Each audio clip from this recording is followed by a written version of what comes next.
The following podcast is produced or sponsored by a community member. The content, views, and opinions expressed are those of the participants and do not reflect those of the Belmont Media Center or the town of Belmont. BMC welcomes your comments. Call us at 617-484-2443 or email us at access@belmontmedia.org.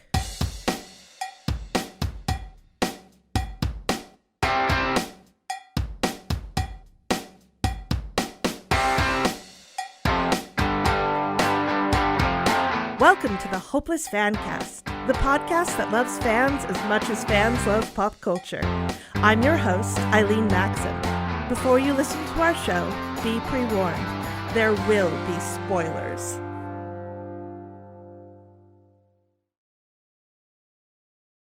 For our very first episode, I will be talking about Twin Peaks with my guest, Jesse, an electronic musician and a Twin Peaks fan. Hi, Jesse. Hi, Eileen. How's it going? It's going good. How are you doing? I'm doing great. I'm excited to be here. Excellent. We're excited to have you. So Awesome. I'll get started with the question that I ask everybody, and that is, what do you love about Twin Peaks? Oh, man.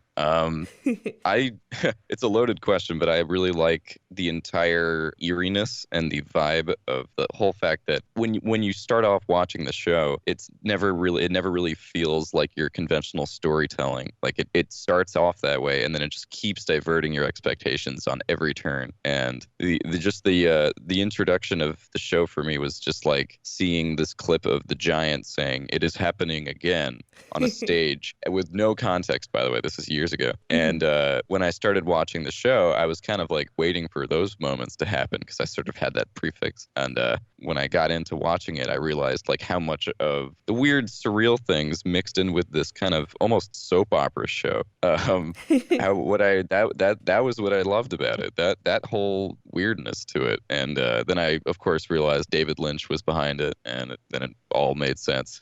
Right, right. So what I love about Twin Peaks is that it can not only be, a 90s melodrama, but also a really, really weird, surreal trip. Yeah, that is something that is so different, too, about Twin Peaks, because there really isn't any other TV show that's ever managed to do that in quite the same way. Yeah, absolutely. How, it's, you see these things happening, and it just completely throws you for a loop. Yeah. And also, it has entered pop culture that way, because, like you said, you saw the Giant doing, his line on an empty stage. You get a lot of callbacks and things like The Simpsons. There was that episode where Mr. Burns got shot and Chief Wiggum is having a dream. And in the dream, you have Lisa Simpson dancing, in the Black Lodge, basically, and then talking backwards. So, oh my gosh. Yeah. So it really has its stamp on pop culture from then on, which is really impressive. Yeah. What's amazing is to go back. Sorry. No, go ahead. Just what's amazing is to go back and you look at some of these old CBS promos and some of what it was like when the show was going on its first airing. I mean, I'm still very young. I wasn't around for that. So when I'm seeing like how it really took the world by storm, how amazing it was when it first came out, it's just funny to think that the same impact that it had when it first came out, it sort of had the same thing when the new season came out this year. Right. So I like that the fandom never died even after 25 years. That's true. Well, you can just imagine what it must have been like at the beginning, because you're like, okay, yeah, it's a police procedural. We've seen this before. And then like right at the beginning, you start having things like the fish that somehow got into the coffee maker. Yeah. It's like, how did that even happen? And they don't explain it at all. Those little one-off lines too are like also what makes like Twin Peaks. It's just the weird jokes like that. It's funny, and that those are the things that people remember years later.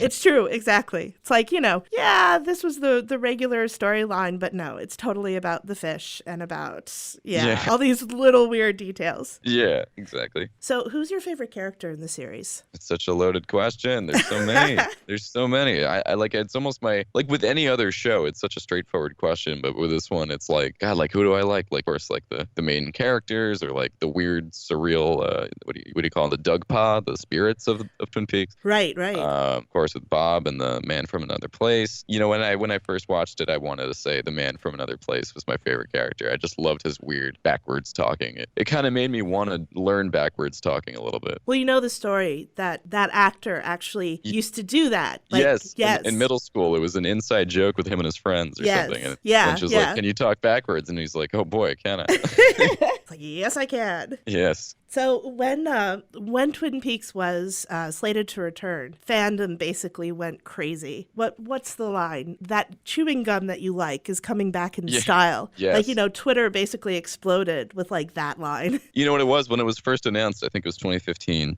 and we had little to no information other than that it was coming back. There's no production stills. There was no official artwork. So everything for a long time was just fan-made stuff. And I saw some really good fan-made stuff. There's stuff of like the owl. You know, the owls might not be what they seem. That whole thing. Cool. And it was like a really cool photograph of an owl over Twin Peaks, over the waterfalls in front of the Great Northern. And it was really interesting how involved the fans got when the new season was announced. I personally was really excited because I was like, oh my God, like I feel lucky that I only had to wait like a year having just watched the second season. Right. I was like, dang, all right. I guess I picked the right time to be a Twin Peaks fan. But yeah, I remember for such a long time the information on this new season was so scarce. It just kept people wanting more, and it was kind of like the mystery of the whole thing. And I appreciate that that's what they kind of did with this new season as well, with the advertising for it. They did not spoil anything. Lynch was so like, you can't talk about the show. You know, like he would tell the actors like what they can and can't talk about on talk shows. And I think even when they got on the talk shows, half of the things was like, well, I guess you'll have to find out and see. That was their answer for everything. And I like that. I like keeping the mystery alive. That's kind of the whole point of the show itself. Well, it's interesting that Lynch and Mark Frost kind of have a different view on that. That, like, you know, as the return came to a close, Mark Frost was basically out there giving all of these answers, right? And Lynch, you know, you ask him about it, and he's like, well... Yeah, you can basically make your own decision as to what that means. Exactly. Well, I also, like you said, it's the difference between Frost and Lynch. But Lynch does that. If you had seen him in any interviews ever, he's done that with all of his projects. He just doesn't like talking about them. He's explained on I forget the show it was, just an old talk show he was on. He was explaining that, like, I go ahead and I make a movie, and then you want me to talk about the movie? The movie's supposed to do the talking. It's like he gets like upset about it. So I'm like, okay, all right. He's just a true artist here, I guess. Yeah. Right. Well, it's the whole surreality thing too. That, you know, it's one of the most important aspects of it is that it's so different depending on who sees it. Yeah. So I kind of, you know, I respect him for that. I respect him for, like, you know, hey, this is what I'm putting out, and then a lot of what's important is what the audience is putting into it. Exactly. So let's move to talk about the new season. Absolutely. So what was your favorite moment of the new season? Oh man, I'm gonna have to go with episode 8. Episode 8 was amazing.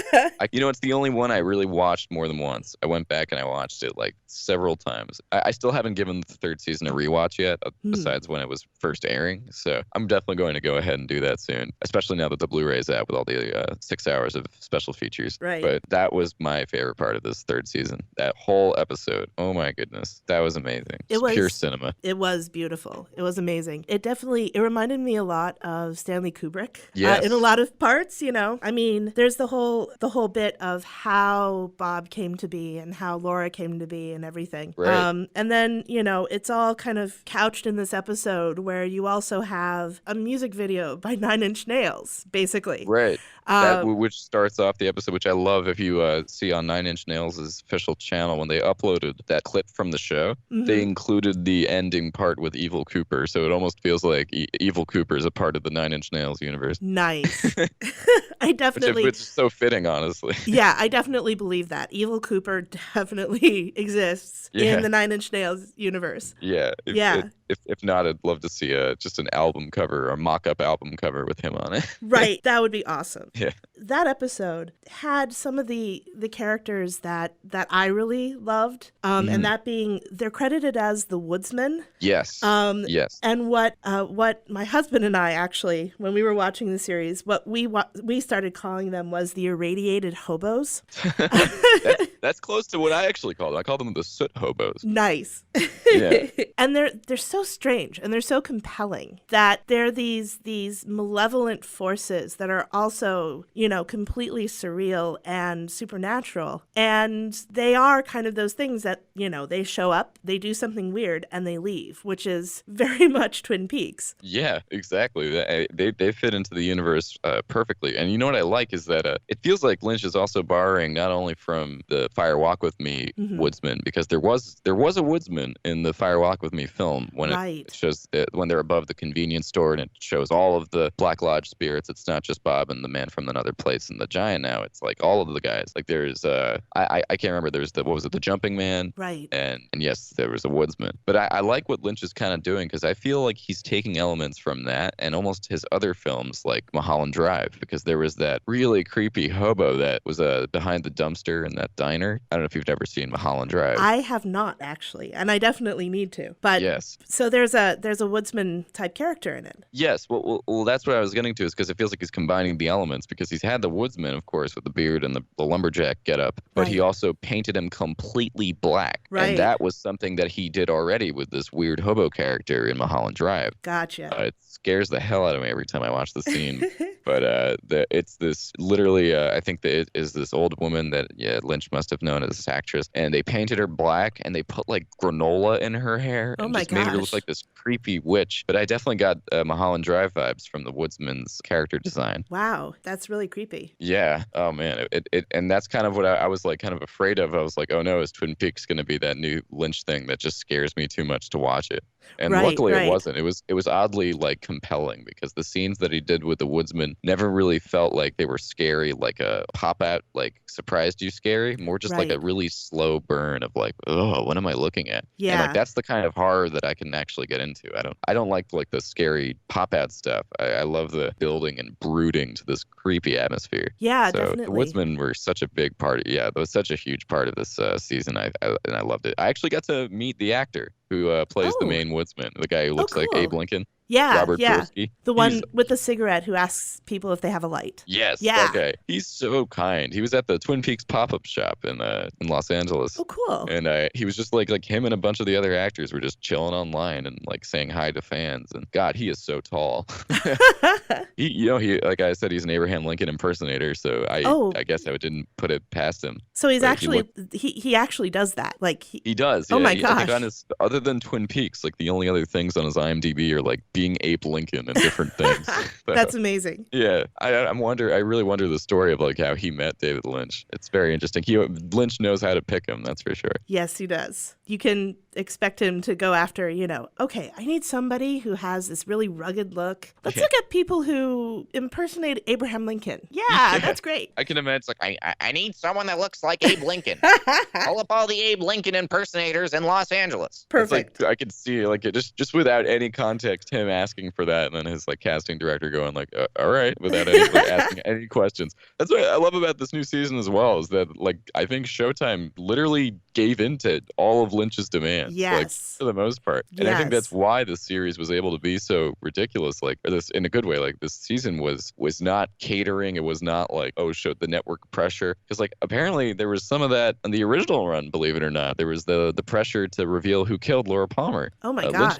Lynch never wanted to do that to begin with. So it almost feels like the series we got for this third season was completely unfiltered Lynch, like completely what he wanted to put on the screen. Yeah, which is amazing, because that's one of the great things about this series as opposed to the original 2 seasons, is that it's, he really just went full out, all for it. All the metaphysical, surreal stuff, he was able to go in with like all the sex and violence that, had to be all kind of under the table when it got to the first 2 seasons. Right. So exactly. So yeah, so it was able to be more Twin Peaks than the original Twin Peaks. Exactly. And not to mention the idea that Lynch. I have a feeling like the reason why Twin Peaks was so almost like parody of a soap opera from the original was also a sign of the times a little bit, and I think Lynch was being topical with that. I understand, like, yeah, like sure, there was like drama shows that weren't soap operas, but I definitely think that was at like probably the height of those kind of programs, and like maybe for the 90s that didn't really seem so kind of silly. I think now there's some parts of it where like the music plays in and like the characters have an over the top cry, like right. Like, there's some of that in the third season, but I definitely feel like a lot of that was a product of the times. And not only is Lynch, giving the third season everything he's got, but I feel like it almost shows how creepy Twin Peaks really is without all those like silly moments. Like how much the town, like when you actually, get rid of the superficial like soap opera kind of editing and music, like Twin Peaks is really weird. It's true. And I like that, the original was juxtaposed with all those scenes with like the drama. And there is still some of that in this new season. But you feel like when there's no music, there's no Laura Palmer theme and like, sappy piano, like how like weird all this is. How it's like true. what? I love that Lynch was able to really pull those punches with this third season. Right. He really did it well. It's interesting how I was watching a YouTube video recently about how a lot of it is commentary on kind of the more difficult parts of life, basically. Sure. And that, way back when, in the beginning of the 90s, you have how people are very kind of superficial, and then you have all of this stuff that's going on behind the scenes, kind of getting to the dark underbelly of things. Yeah. And how that is kind of the same thing that's going on in the new series, but that kind of the feel of it and what that dark underbelly is has evolved. Yes, as far as the more modern day where the mill is closed and there's all these problems with drugs and with suicide and whatnot, which makes the what's happening with the normal people in Twin Peaks really interesting. Right. Which that's what with the roadhouse scenes, right? Yes. And then seeing like Shelley and Bobby and how their lives have changed in some ways and then not changed in others. Right. Absolutely. With Shelley, with her attraction to bad boys, it seems like she's kind of outgrew Bobby. I mean, like she's with another Leo, basically. Like right. And that guy's interesting, actually. That character. Red. Yes. I wanted to see more of him. I wanted to see some sort of resolution with that. There was a lot of like loose ends that never got tied up with this third season. Right. It's true. There are just major questions that are kind of outstanding from everything that, Lynch just doesn't give us all of the answers. Right. That's almost where I kind of want to at least give him a fair critique here, because I understand when he wants to keep certain things a mystery with the surreal things, with the mystery of Laura Palmer, with the mystery of, the Black Lodge and all the spiritual things, because that's such a interpretive thing. But when you have simple plot points that you introduce and never like deliver upon, I can only think he got a little lazy or he forgot about it, or like, I don't know. I almost wish he never opened a door if he was going to keep it open. Like, some things I understand are good for the mystery. It keeps people talking about the show. Like, what happened to this? What happened to that? Right, but I have to at least put my foot down when it comes to things like, why didn't you explain what happened to the Bobby Shelley Red situation? Why didn't why didn't we ever see the last of Becky? What I heard, like when we see that scene with Steve in the forest, I don't want to get into spoilers. There was a lot of people that assume that he had just like murdered his girlfriend, and people thought Becky was gone because we never saw the last of her. And it was only recently in a Mark Frost AMA where he actually put to rest that theory. Like, no, Becky's alive. Why are you thinking this? And like, the reason why people start to go there and they start making up all these theories is because they just didn't give us enough to chew on. They're like, the last scene was so like unfinished. And I would have almost thought Lynch would have learned his lesson with the end of season 2 with the how's Annie? Like, why are we doing that again? Like 25 years later.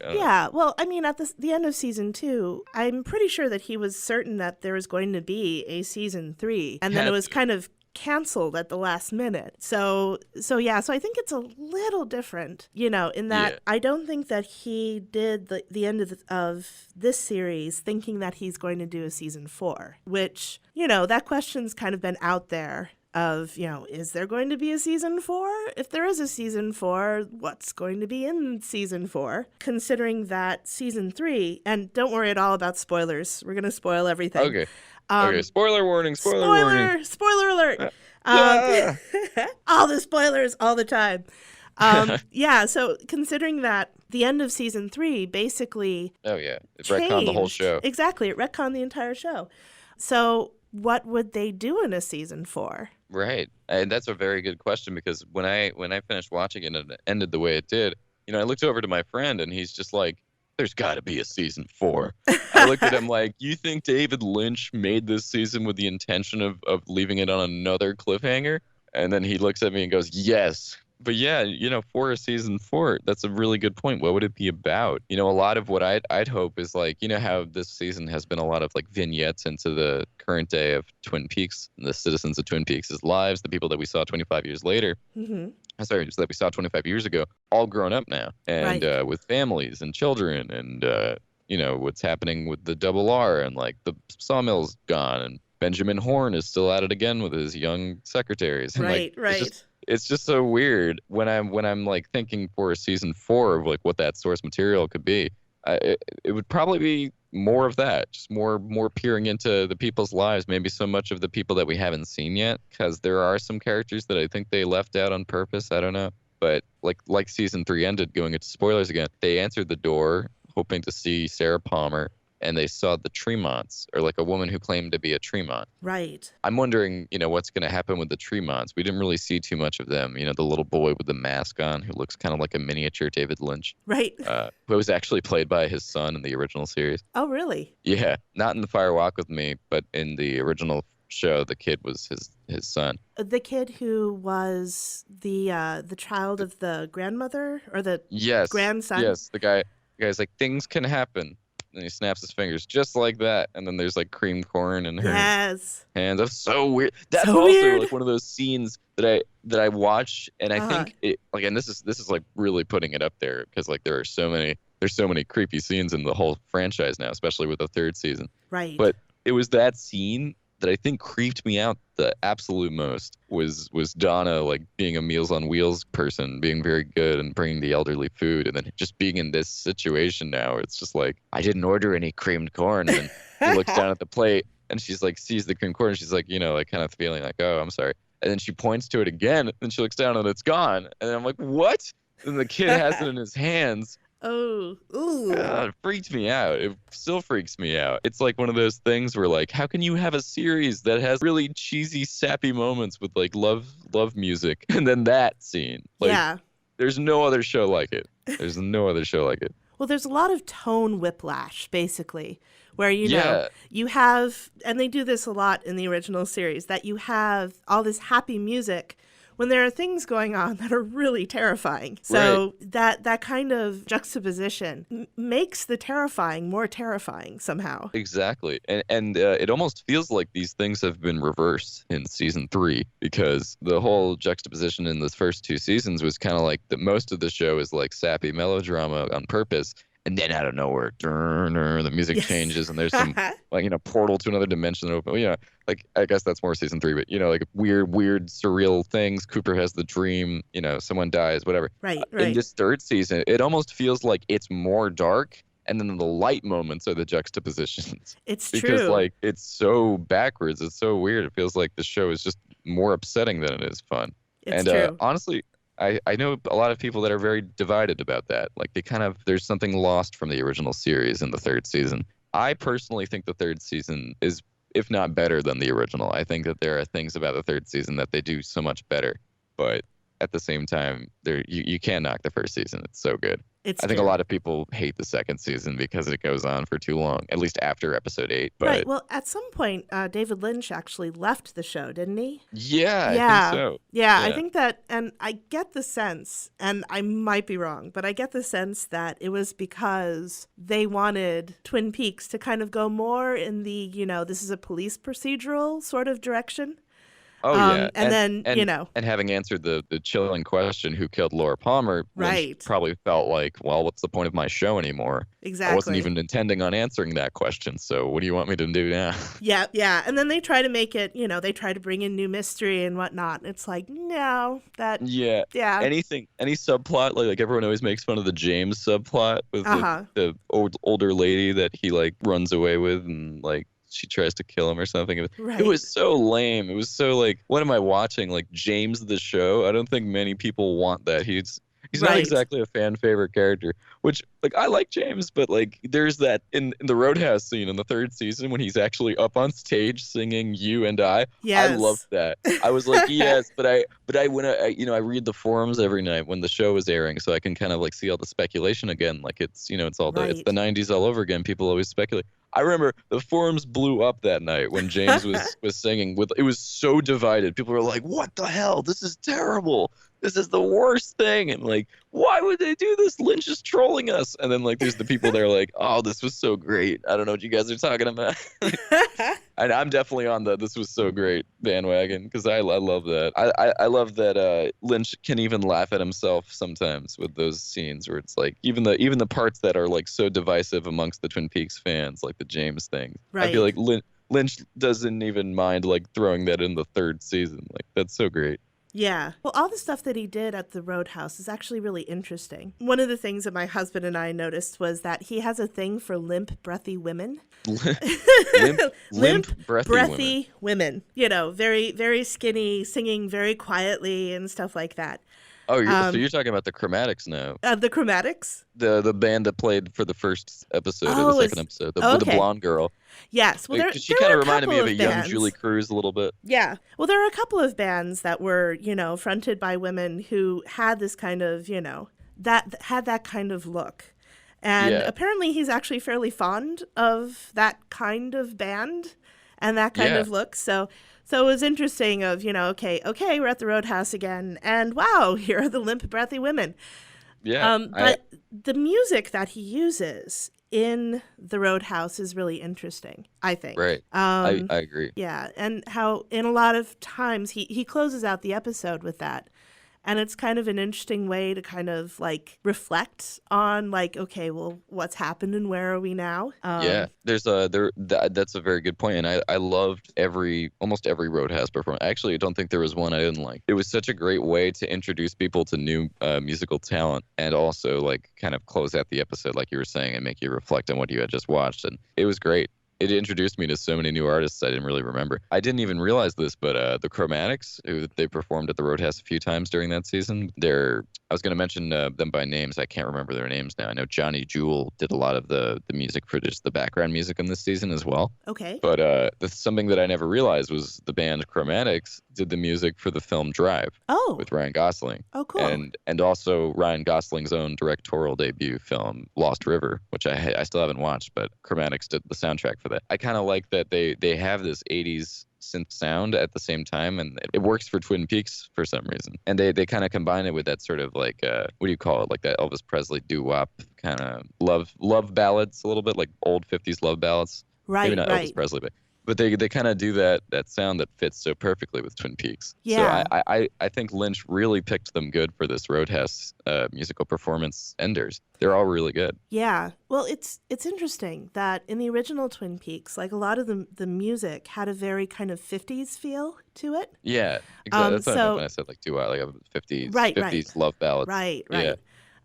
So it's interesting how now kind of the throwback is kind of more of an 80s sound, the synthesizers and whatnot. Right. Absolutely. There's a lot of that, but I almost feel like it doesn't lend itself to just one style as well, because God, there's so many different types of songs that were performed. If you remember the scene, I think like one of the craziest, the musical performance also being like cut between like a scene like that worked really good, was I remember the name of the band, but they did this song that it was kind of like a rap song almost. It was weird. I don't know how to say it. It was produced by LP. He's a rapper. I don't remember anyway. It ended with like a girl on the floor of the Roadhouse like screaming. Yes. That was one of my favorite scenes of this entire series, and like the music just played it out really well. And then we cut to the weird, creepy what do you call it? Above the convenience store, that, and like there's that weird man dressed up like a woman. Yes. And Cooper's looking for David Bowie's character. What's it? Right. Philip Jeffries. Yeah. Yeah. So there was like all these things happening, and then it closes out with this like terrifying song. Right. And it even cuts to the end credits, and like I had chills going down my spine. I was like, dang, like okay, it's been a while since a TV series made me feel that way. So I think the Roadhouse music scenes are such a great way to close out an episode. It was really smart of Lynch to do that, because it not only does wonders for suspense and filmmaking, but it also gives all of these artists a platform to share their music on. Right. And the Roadhouse itself kind of strikes me as like, in the mythos, it kind of strikes me as like a liminal space. So somewhere that's like right on the edge between kind of the the more mundane part of the world and then the supernatural part. Because we have instances in the original where, Cooper has these visions in the Roadhouse.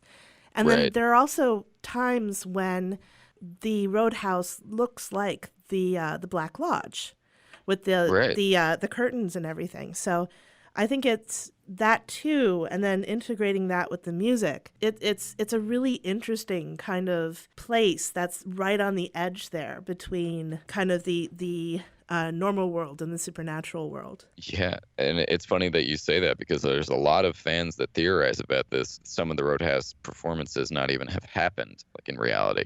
Like everyone, and I don't know if this is wishful thinking on the James haters here, but a lot of people don't think that he actually performed You and I at the Roadhouse. They think that was like a dream sequence. Oh, really? Yeah, and I thought that was kind of interesting how they went right for that, like thinking like, well, why would James be performing at the Roadhouse? Feels like a dream. Right. And it is a good point you bring up with the red curtains also being a part of the Black Lodge. Right. That the Roadhouse is sort of a weird medium between the real world and the spiritual one. Which, makes it particularly interesting that that's where the subplot with Audrey ends up. Yes. Right? That's right. That's like her kind of second to final scene we see. Right. Which, so, yeah. So what did you think about the Audrey storyline? Oh gosh, I'll be honest with you. Like, I didn't hate it as much as most people did, but I can definitely see for all the Audrey fans out there, it was such a disappointment. People were looking forward to seeing this character. She was one of the biggest parts of the original series. Her seductive nature and her jazzy theme that went with everywhere she went. She was so cool. I think people wanted to be her. People liked her, and the Audrey that we saw in the third season was everything but that. She was almost, I want to say, an out of touch kind of like crazy person who was yelling at her husband. And like the way the husband is talking to her, it's like she does this every day, like she's lost her mind. Right. And it's almost kind of sad, but a lot of people interpreted it in different ways. They thought, oh, maybe what Audrey was doing there was almost like a play, like we're watching her act, because it felt like weirdly unreal. Like out of all the things in the series, it felt like what am I watching? Like, why is she so angry at this little man? Like, and she's like talking about Billy or something, and we were trying to kind of figure out who is Billy, and then people are theorizing, oh, is Billy the drunk in the jail right now at the sheriff's department? Right. Who's Billy? And like we never really got an Audrey scene until, of course, when they show up to the Roadhouse and she does the Audrey's dance, which was, I think, very good fan service right there, because she literally got to perform her dance in front of people. But then when we sort of see that reality starting to shatter apart and that it was not actually happening to begin with, and then she grabs hold of her husband and says, like, help me get out of here. And then we see where she really is. That was the first part of the Audrey parts that actually started to get interesting.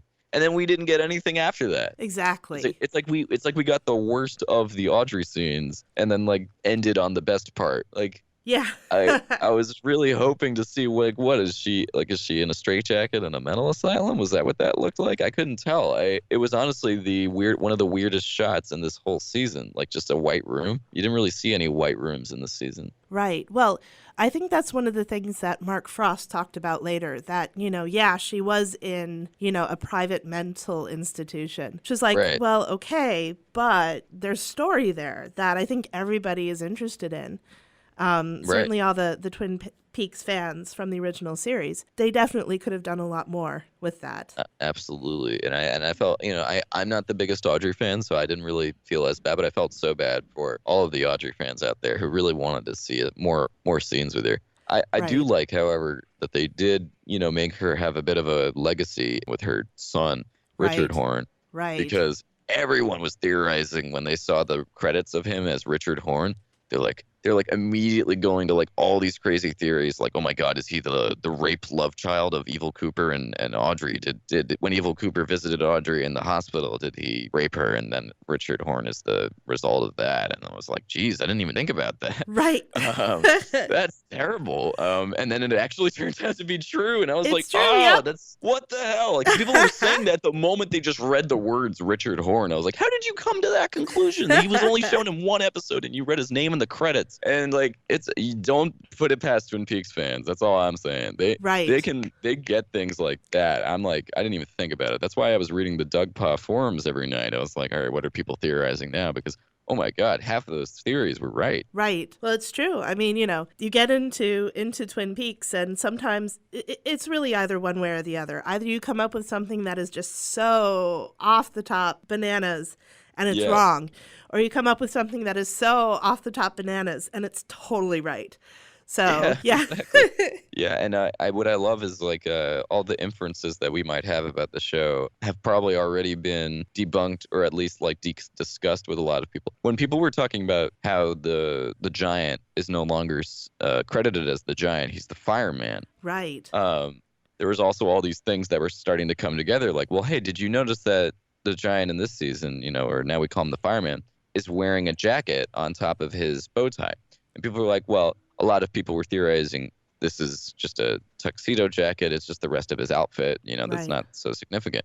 Someone already like came up with this. It's so interesting. His jacket that he's wearing is actually an old-fashioned smoker's jacket. Huh. It's a very specific type of blazer that men in like the 50s or whatever used to wear when they were in like a smoking room. Right. And like had like one of those long, you know, those long cigarettes, those really like kind of like piped ones. Yes. And you look up smoker's jacket, it's the same type of jacket that the fireman's wearing. So I was like, interesting how Lynch kind of like threw these little nods in here. Like, yes, he's wearing a smoker's jacket because he is the fireman. Like, right. Things that actually connect and make sense, like you wouldn't even really thought of. Little things like that. I always find those things so interesting. These kind of visual puns, almost. Yeah. Yeah. Exactly. So one thing that people are kind of divided about is Dougie Jones, Yes. and how much time they spent on Dougie Jones. You mean the whole series? Pretty much the whole series. Yeah. So when I saw it for the first time, for several episodes, I was just like kind of shouting at the TV that, oh my God, why isn't anybody helping this man? Because it is obvious that something terrible has happened to him. And why doesn't anybody see this and take him to a hospital? That was very frustrating for me. You know, you and Jeff. Right, yeah. He was saying the same thing. He's just like why? And like I'm sitting there laughing at this like Mr. Magoo situation going on. Right. Like, I'm here for the ride, but like you know, you guys have a point. That's so funny. Yep. That is like, why did no one actually go and like take him to a hospital? I know, right? And for everybody at home, Jeff is my brother-in-law. Who is the one who introduced me to Jesse. So that's right. That's how we got this interview. Yep. Thank you, Jeff. Thank you, Jeff. Jeff is with the side of fans that kind of liked the more cheekiness with the original series than the creepy, surreal, dark moments. Right. And I think he's got a good point there because like a lot of people think that is what makes Twin Peaks Twin Peaks. And when Twin Peaks changes from that setup, you're going to lose some fans. It's inevitable. And it really shows because I think Jeff is one of the few exceptions I could say that he knows both David Lynch and Twin Peaks and still didn't like it like that. But I know some people where it actually makes sense to where you have Twin Peaks fans and then you have David Lynch fans. And you might see that the overlap isn't so big as you might have thought. Right. Like, there's a lot of people that love Twin Peaks and then they like watch a David Lynch movie and they're like, ugh, this is nasty. I hate this. And like that's kind of what like this new season was like David Lynch just being David Lynch with his own show. Right. And having not really, you know, juxtaposed with like the soap opera drama, the police drama. Right. Like it's definitely a completely different show in that regard. It's true. Yeah, like my husband, for instance, he absolutely refuses to watch Eraserhead with me. Absolutely refuses. Oh, and man. it's like, okay, you know, I get that. It's, you know, David Lynch really goes all out in Eraserhead. Yeah. But luckily enough, he also really loves Twin Peaks: The Return. He really loves it. So Oh, that's so good. yeah. It's really been great to kind of connect on the Lynchness of it while we were Yes. watching it. But Dougie Jones, and it's interesting how he's really, either you kind of like his storyline or you just really hate his storyline. Right. And even though I was yelling at the TV for a couple of episodes there, I actually wound up really liking Dougie Jones. So I did too. That's where I was going with why I mentioned Jeff, because he, like, a lot of people really hated those parts because how unrealistic it felt and how slow it felt. But I definitely think Dougie Jones, was the vessel of the third season. He helped bring along like so many like funny moments, so many like weirdly human moments. Like, I think David Lynch was almost in a way telling a very straight up like emotional story. And like many, at first I was like, okay, where's my Dale Cooper? Where's Twin Peaks Dale Cooper? That's what I came to the show for. And we didn't really get that for most of the entire season. And I think that also is what made him coming back and like coming out of the coma such an impactful part of this season. it's true. I just wish they didn't throw the whole thing out the window with the part 18. That really pissed me off. Right. But other than that, like, I really enjoyed the Dougie Jones ride. I think, it was a little upsetting here and there because it did sort of remind me a lot of my grandfather, who happens to have Alzheimer's. It felt a lot like that, like this man who it's almost like this tragic story where like everyone around him is showing all the love and care and treating him like a normal person, but you can clearly see this person is not of a sound mind. He's like really out of it. Right. And I think that Lynch did that purposefully because he wanted this whole season to definitely feel like its own experience. And having the show without Cooper was almost like the smartest thing he could have done for building that sort of that weird story that he wound up telling. Because it's also messing with all the fans who are looking at Dougie Jones and thinking like, that's Dale Cooper. Why doesn't he come up and say his coffee line? And right. There's still like parts of that in him. So when we do get those little moments like damn fine cup of Joe in the elevator scene, like that, people were like, oh, there's like he's still in there. That's still Cooper. So like I loved the Dougie Jones parts. I think at the end of the whole thing, those were some of the best parts of the whole show, especially when he's with the Mitchum brothers at their nice like restaurant, and the old lady from the casino scene walks up and goes, oh, Mr. Jackpots, yes, because of you, I got my life together. My son is in my life again. I have a life now. And like, it actually made me tear up a little bit. I was like, oh, and then like, of course, like having Dougie Jones Coop in this like comatose, like just staring there, it made the whole scene even like weirder and also strangely like charming. Yeah. And like she gives him like a hug while he's still like in this like stick-like pose, and he's like, and while all that's happening, we get the Angelo, what is it, Badalamenti? I don't know how to say his name. But the original composer for Twin Peaks is in this nice restaurant playing the music on the piano, and he plays it off. Oh, that's yes, neat. I believe that was his song. It was called Heartbreaking, but it was one of the few songs that was like, I think it was the only song where he actually closes out the episode himself. Wow, cool. But that was beautiful. I loved that scene. Yeah. And that was the Dougie Jones scene. There were so many great moments in this season that involved Dougie Jones. It's true. Well, one of the interesting things about Dougie Jones is that he, he's going through his life as Coop and not really half aware of what's going on. And yet somehow he manages to like bring such joy to like everyone he touches, which is a strangely satisfying thing to watch. Yeah. So he makes the mobsters happy, and he makes his boss happy, and then he makes his wife happy and his son happy, and it's really sweet to watch that. My favorite is when the son and him are having a catch, and he just throws the baseball and hits him right in the forehead, and he's still standing there like a stick, and he's, oh god, those little moments are really funny. And then it all comes together when he gets his mind back and he gets out of the hospital, and his family sees Cooper. Yes. And his family is basically seeing this man that they like must never have seen, because from what we understand, I think the best thing for that marriage for Dougie was him going into that comatose state. Because when we see the actual Dougie Jones at the beginning of the third episode of the second episode, he looks like kind of a schlub. He's like cheating on his wife. He's like got this weird haircut, and he's just kind of like he doesn't seem like the real Dougie Jones before the Cooper version of him came in. Like that was a like a good man. Right. And he kind of like there's all this like like you said, like he makes everyone happy in his path. And by the end of it, when he gets out of it, Cooper makes a second Dougie to give back to the families so that like they can still, live happily. Right. And I thought that was great. Yeah. Of course, then there's the question of, well, after what happened in the end of the series, does that Dougie Jones even exist anymore? Right. Does any of it exist? Right. Which a lot of people kind of draw parallels or rather find kind of a clue in that one scene where Dougie is watching his son sitting in the backseat of the car, and then his son blinks, but he blinks backwards.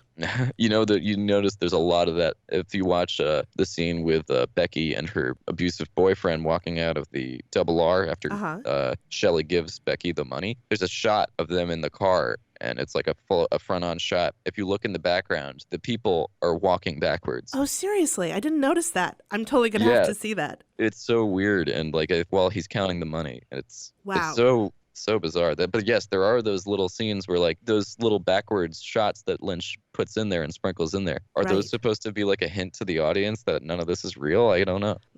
That's a good point. Yeah. Yeah. My view of the backward blink was that, considering that Dougie Jones is a tulpa, then, does that mean that his son is therefore somehow a creature of, the Black Lodge? Right. Well, how would his son be a creature of the Black Lodge if he's a tulpa? We've seen tulpas interact with regular people. Diane, for one. Right. Well, he wouldn't be a tulpa, but he would be, I don't know. I'm not sure. Maybe that, blinking, the backwards movement would be kind of a clue that he's maybe not entirely human. Considering that his father isn't really human. So, yeah. I'd have to see the backwards blinking, but from what I understand, even when lodge spirits are in the real world, they move in front motion. That's true. Like Bob walks normally in the real world. I think it's only when they're in the Black Lodge do things happen that way, or they're in the convenience store. Right. But no, that is an interesting theory. There are so many interesting theories out there, by the way. I love reading about them. I think that's also what keeps the show alive is long past its date. People are still theorizing about the original run, and now we're going to have this to chew on for the next few years if Lynch decides to do the fourth season. It's true. And even not, like it's still cool to have a show that gives people something to talk about for years to come. It's true. It's so full of things, they tied up things that they didn't tie up. That definitely is just so much fodder for conversation for a very long time. Yeah, absolutely. So let's talk about the ending. Okay. So I read an article by David Auerbach. Yes, I've read the same one. It's a really fantastic article. And I read it, and then I watched the show again. And one of the things about the show is that it so rewards rewatching. So when you get the chance to do that, it's really great because you start realizing that there are these aspects to the show that you didn't notice was there at the beginning, but then, by the end, you look back and you're like, oh, okay. So yeah, in the very first episode, you have the guy with the green glove, that you don't even think about until the end because he's just kind of in the background. Exactly. And then you also have all of these scenes with Cooper and with Laura Palmer that are entirely bizarre. But when you kind of have a common thread saying, okay, well, maybe this is what's going on, then it all just kind of falls into place. So the article, the David Auerbach article, basically, the basic gist is that what happens in the ending is that Cooper, with the help of Gordon Cole, has and the other Black Lodge denizens, they've basically constructed a cage in order to capture Judy. Right. And they lure Judy there by Cooper and Diane having very disturbing sex. Right. I liked that David Auerbach article because of that. Because I was like, okay, this sex scene is supposed to be really uncomfortable. But what is the significance of it? David Lynch wouldn't just put this there randomly for no reason. Right. I liked that theory was kind of trying to say, because there is, and this is going to sound these two words next to each other, there's a lot of sex magic in David Lynch. It's true. In David Lynch films and in like Mark Frost's own like spiritual theories. So it would make sense that it was to lure out some maleficent spirit. Like they wouldn't have done that otherwise. Right, right.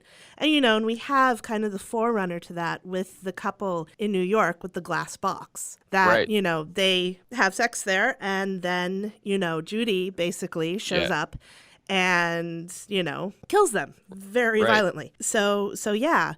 So the idea is that they did that in order to lure Judy there into the cage. And then the next morning, Diane has forgotten who she was and instead has become Linda from Richard and Linda, which we heard about in the beginning from the fireman. And then Cooper remembers who he is, but so he goes on to find Laura, and Laura has been put in, is it Odessa? Texas. Yes. Yeah.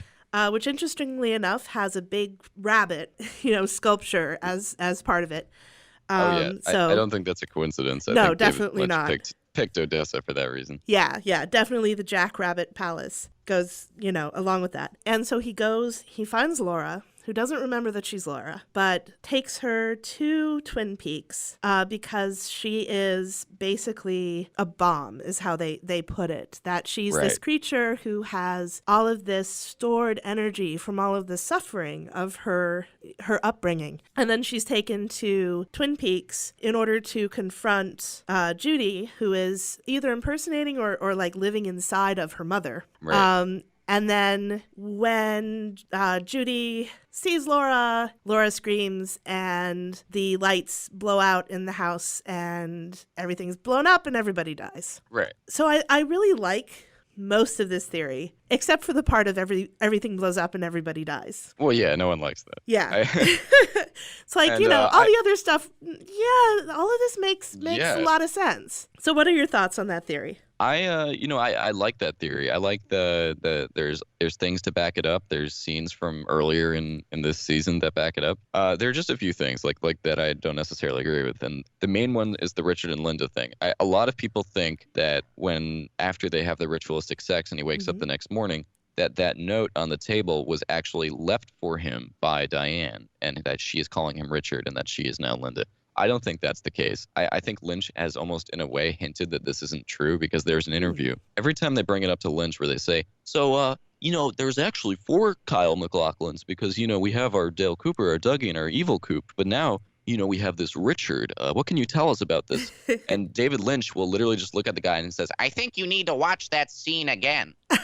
So he I think laid this to rest a lot, where it's not that he is now Richard and that Diane is now Linda. It's that the clues for the giant are finally coming into play. The clue was a love letter left on a nightstand table. The love letter not necessarily written for Cooper. It's written for a guy named Richard from a girl named Linda. And I don't think that was to call Kyle MacLachlan or Cooper in that moment as now this Richard character. He's still Cooper. He's just Cooper having not gone to Twin Peaks now. That's why he's so peculiar. Like the retconning really distorted everything about him. So he's still Dale Cooper. He's just not the same Dale Cooper because he didn't have the same experiences. Gotcha. And I just kind of liked looking at that letter on the nightstand table as more of a clue, as more of a reminder left by the giant to keep Cooper on track so that he can, do his Judy mission. So that's the main one.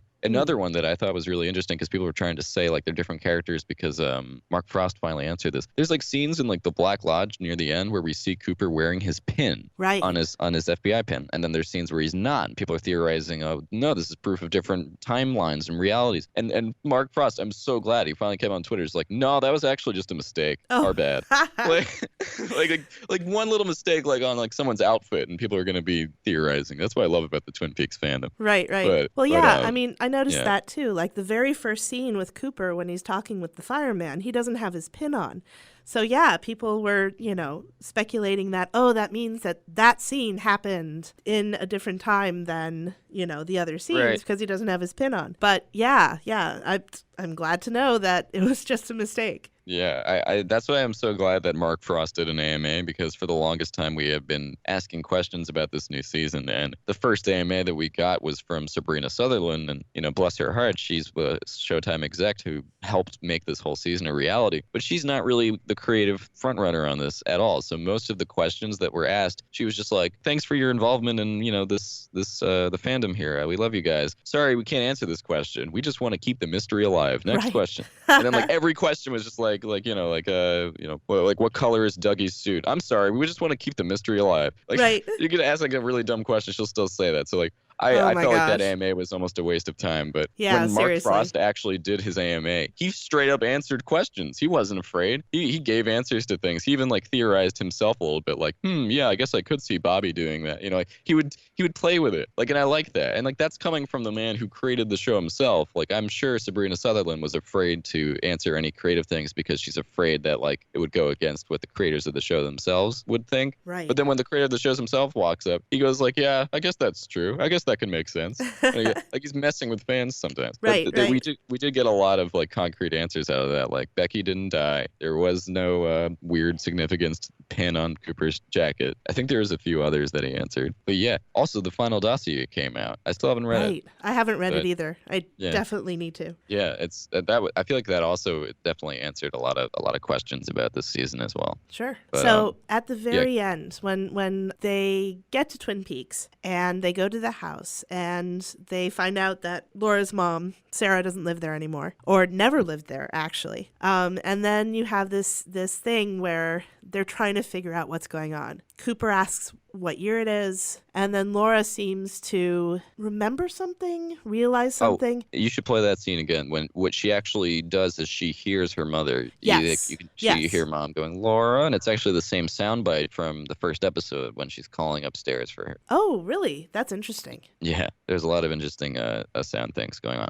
I actually have a really cool one, but I'll let you continue this before we get off the topic of the ending. Okay. She hears her mother's voice and then she screams. And that's the end. Other than all the lights inside this house burst and everything goes to darkness. Right. So the theory of the article is that that's basically the bomb exploding and everybody dies. Yeah. So I'm personally not fond of the everybody dies part, but what do you think? I like the theory. I like the idea of this whole thing, the Dave Arbach analysis. Mhm. I love every bit of it. But there is something to that I agree with you on. I don't want to believe that that's the end, that they just brought her to a thing and it blows up and this weird distorted reality that Judy was creating is no longer there anymore. And I want to believe I like that your idea, but I actually, after having just said all this out loud, Uh-huh. I want to believe that it's not that it was a bomb going off and everybody died. It's that it was in a way a bomb going off, but it was almost like a bomb in a dream,